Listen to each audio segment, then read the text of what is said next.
ไปอยู่ตรงหน้าจะไปหาแน่ๆจะอยู่ที่ไหนจะเปิดจะไปหาแน่ฉันเอาไว้ไม่ได้อยากทำให้ใครรู้ว่าเธอรักฉันไหม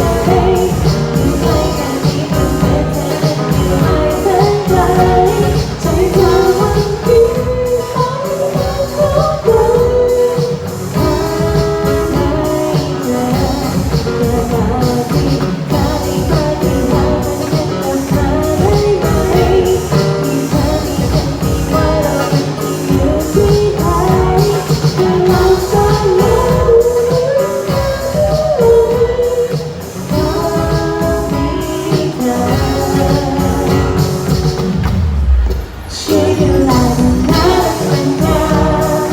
น่ารักเป็นเธอน่ารักเป็นเธอน่ารักเป็นเธอน่ารักเป็นเธอน่ารักเป็นเธอน่ารักเป็นเธอเธอยังเป็นเธอคนเดียวที่คิดไปเองเธอยังเป็นเธอคนที่ง้อไม่เก่งแค่คำเดียวทำอะไรทำไมพูดไม่ออกไม่มีสิ่งจะบอกเธอก่อนไหม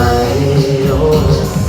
เรื่องมันแข็งเรื่องมันก็เด็ดขาดเฟซมันต้องมาลายเรื่องคิดมากอยากสื่อสารไม่ต้องพึ่งนกพิราบแค่คิดถึงทำยังไงฉันก็ทราบจะไปอยู่ตรงหน้าจะไปหาแน่ๆจะอยู่ที่ไหนจะเปิดเซเว่นไปหาเธอแน่ไง